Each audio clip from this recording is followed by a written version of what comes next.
Many terrors lurk in the frozen corners of our world. One such corner is the hunting ground simply called the Tundra by the Hunters Guild. There are colder places than this in our world, but no region is as desolate and bereft of life as this one. It is a near alien world, a realm where death and life stand still.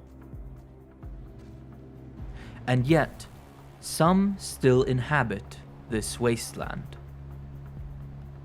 One of these curious hermits is a grotesque flying wyvern that haunts the dreams of many hunters.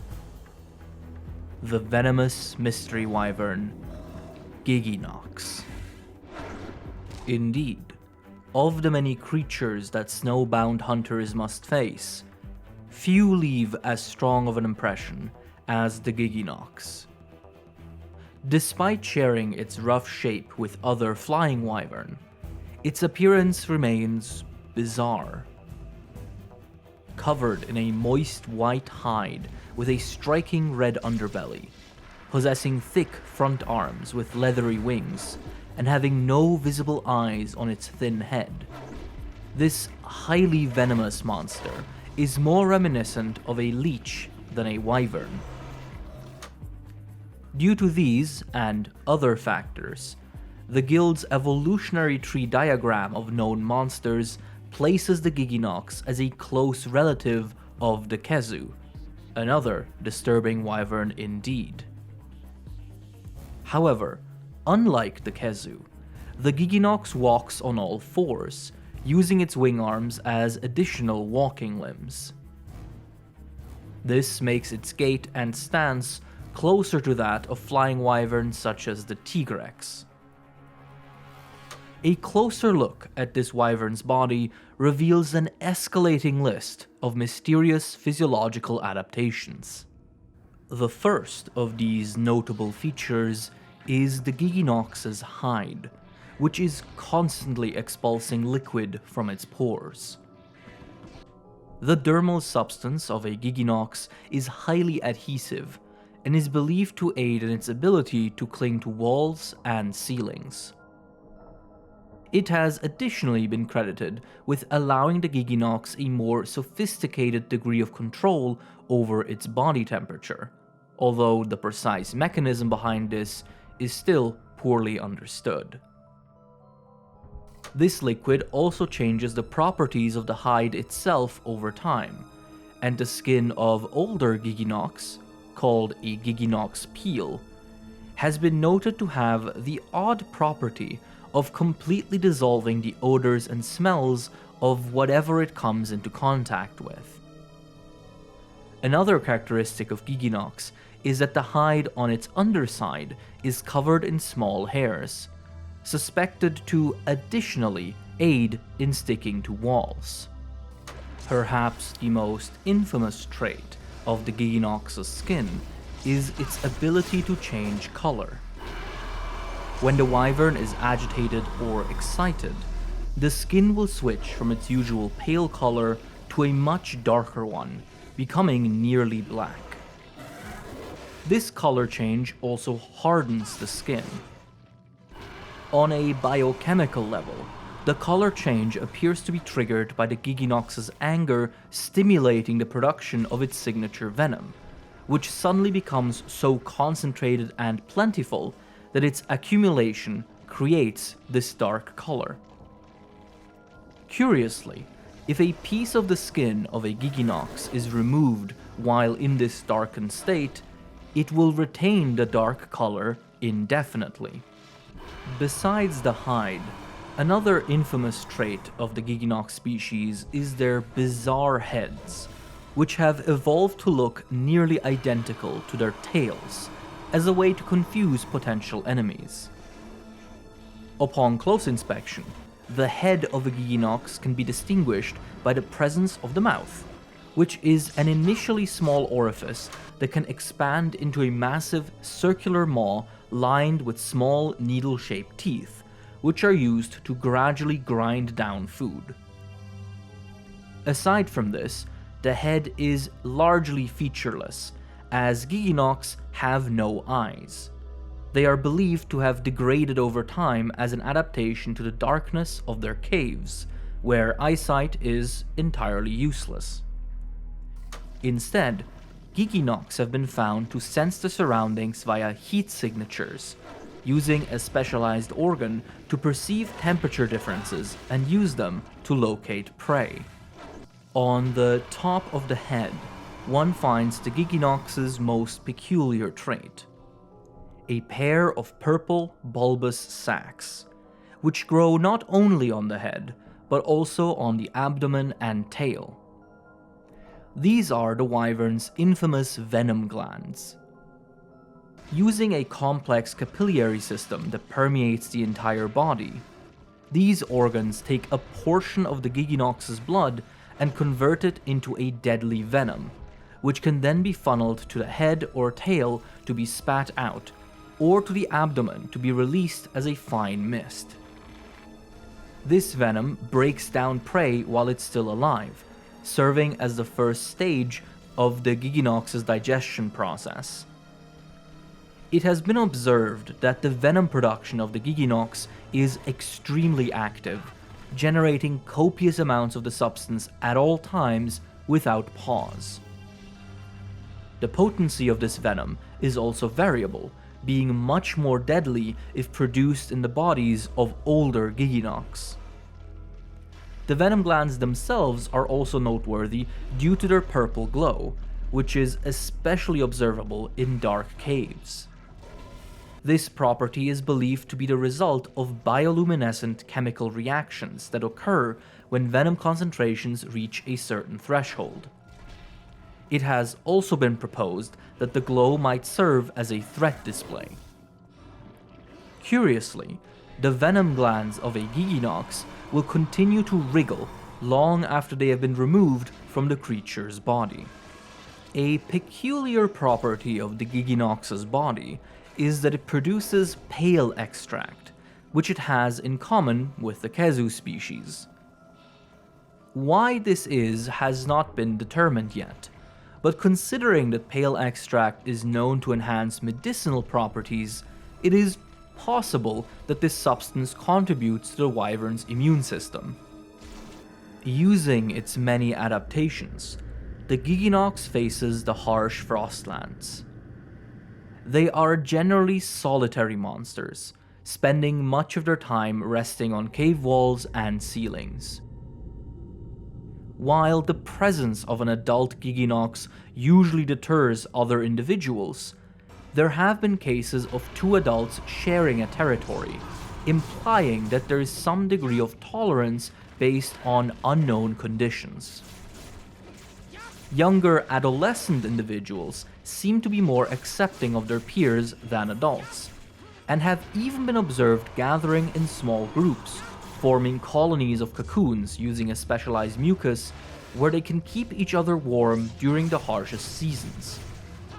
This behavior has so far not been observed in obviously adult individuals, however. Gigginox are ambush predators that use their heat sense and poison to secure meals. They track the body temperature of prey and stalk them, before dousing them with their incapacitating venom.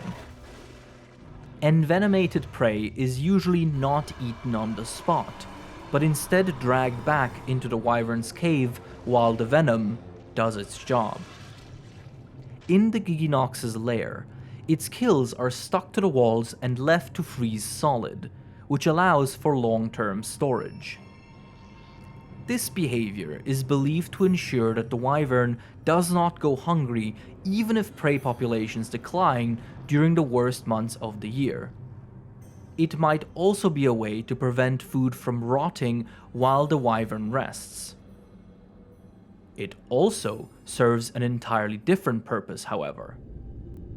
The frozen carcasses present an object of interest for other monsters, which may wander into the Gigginox's cave after spotting a frigid cadaver. This allows the Gigginox to secure additional kills at very little extra effort. A most remarkable trait of the Gigginox species is its method of reproduction. Like the closely related Kezu, Gigginox are hermaphrodites and can reproduce asexually.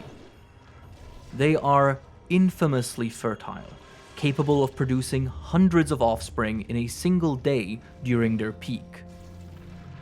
They spawn their young by laying bunches of eggs at a time, fused together into gelatinous sacs. These egg mounds quickly hatch into many juveniles, colloquially called giggi. Initially, they are small and vulnerable, with soft nubs for forelimbs and completely absent hind limbs. Upon hatching, their first instinct is to find moist and sheltered hideaways. Giggi are covered in a protective mucus, which can be washed away by rain or snow, or dry out under the wrong conditions. A fate that is absolutely to be avoided. Once Giggi have found a preferred spot, they must begin hunting to feed and grow. This is quite a challenge for these underdeveloped whelps, especially due to a quirk of their physiology. While Giggi are born with a fully intact venom production system, their small bodies do not have enough blood in them to safely produce any significant amount of venom, completely disabling the small wyvern's main weapon. Nature finds a way, however, and the Giggi have a particularly crafty solution to this. When suitable prey is detected, a Giggi will launch itself at it with its maw wide open, latching onto the skin of the creature with a powerful grip.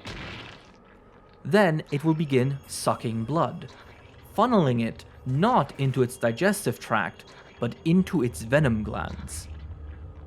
The Giggi thus starts producing venom using the victim's blood, before pumping it back into its body to slowly kill it with its own body fluids. This process is risky, but can allow the small Giggi to secure kills much larger than what would usually be possible for a juvenile wyvern. While successful hunts may keep a Giggi alive, the only way for them to transition into adulthood is to repeatedly hibernate in cocoons made from their mucus, emerging with a slightly more developed body each time. Gigginox are generally stated to be entirely endemic to the tundra, but that is only part of the truth. While adult Gigginox have indeed only ever been sighted in the tundra, juvenile Giggi have a much more expansive habitat range, including rainforests, deserts, and even volcanoes. It is believed that the cause for this discrepancy lies in the species' high reproductive rate. Giggi are born so frequently that they push each other out of their native habitat, with many of them spending their youths far away from their homeland. Those that manage to survive long enough to become fully grown Gigginox then use their powerful bodies to journey back to the tundra that bore them. As far as the Hunter's Guild is concerned, Gigginox are valuable both for economic and scientific purposes.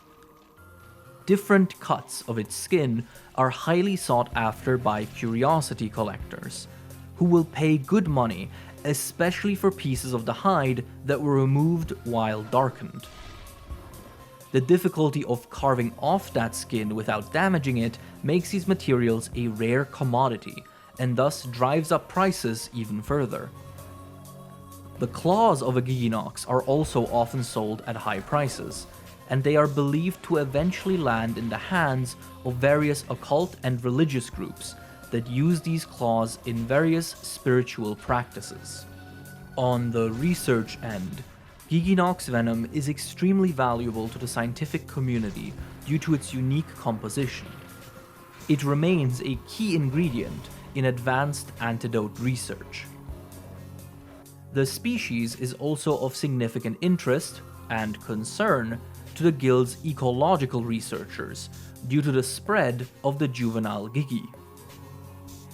As their life cycle naturally pushes them into a wide variety of environments, some figures within the guild believe that it is only a matter of time before certain gigi adapt to whatever habitat they migrated to and grow into adults there instead of returning to the tundra. This hypothesis thus predicts that the guild might soon begin discovering numerous subspecies of Gigginox in the future. One subspecies of Gigginox has in fact already been discovered and classified as such. This case, however, is not that of a species that has adapted to different environments, as the hypothesis suggests. In fact, the Baleful Gigginox shares the exact same habitat as the common species, being entirely endemic to the tundra and surrounding regions. It is most easily distinguished by its coloration. The hide overall is a greenish yellow, except on the underside, where it is a deep purple instead. The sacs across its body are also slimmer and of a paler color most of the time.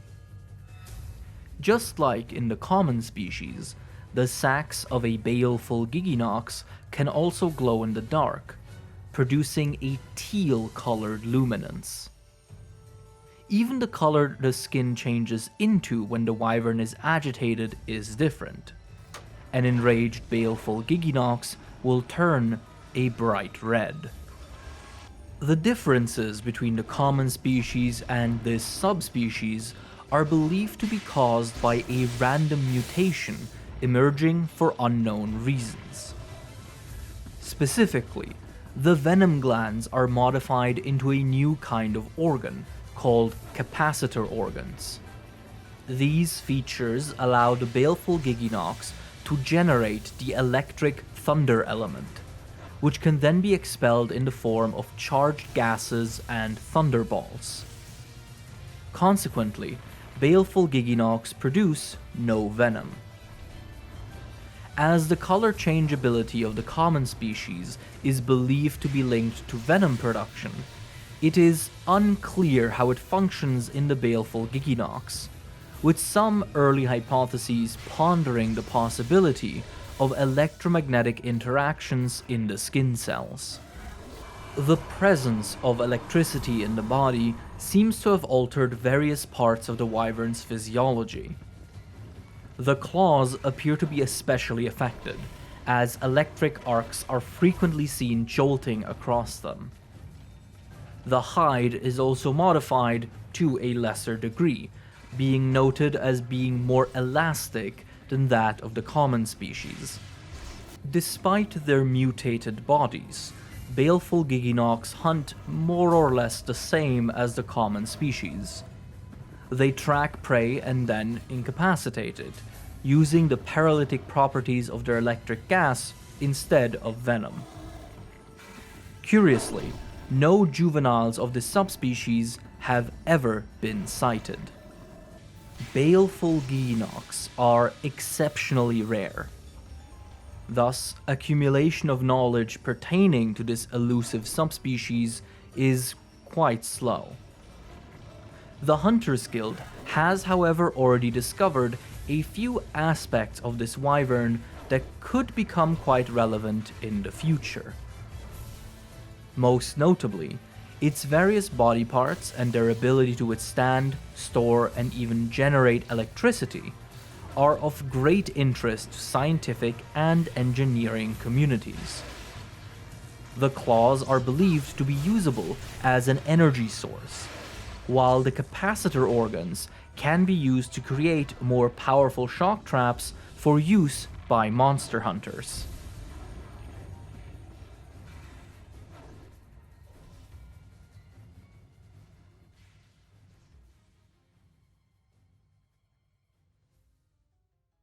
Thank you all so much for watching. I hope you enjoyed this episode of Monster Hunter Ecology. Maybe you're able to tell I am trying to tighten and focus the concept. I've not been happy with how all over the place it's been qualitatively. So I hope this new approach is not too jarring for you all. But anyway, thank you for watching, and of course, a big thank you to everyone who supports me on Patreon and through YouTube channel memberships. I would like to especially thank Anjanath Tamer's Ambiance, Wandering Soul, Stormbreaker Kai, Joshua Ellison, Uthduna is an Octopus, Chocolate Coat, Hunter Spaniol, Joey Tribby 58, Makamawi, Yuriv, Johnny, CJ, Carl the Crab, Christopher Bronson, Harpier, Suddenly, Molly Mockery, Rose, Zyperius Folkvar, Hamburger Discord, Zaffy, Theopuz, Lufish, Morgulblank, Tacti Wolf, Thylozero, Jacob Coleman, Hellbug Hunter, Shebo, M1Have12, Regal Eagle, Ronger 97, Quali, Matt Hat 124, My Name Gone, The Dollarfish, Sheba, Ryan Hook, Varaxis, Thick, Kuroneko, Zion H.V. Augenson, Alistair in Wonderland, Jacob the Numbnut, Soruka, Sir Newt, Evie, Rambling Robin, Black Ace 202, Dissy, Hubbo Himbro Mirror, Magenta, Russell, Person 212, Claire Miboon, Oakwood Tree, Mr. Pyramid, Makot 02, Nils Schlatter, Iron Camel, and Nah, I'm going to bed. Thank you, everyone. Take care. Next time we're doing Gobel. Get excited. Happy hunting.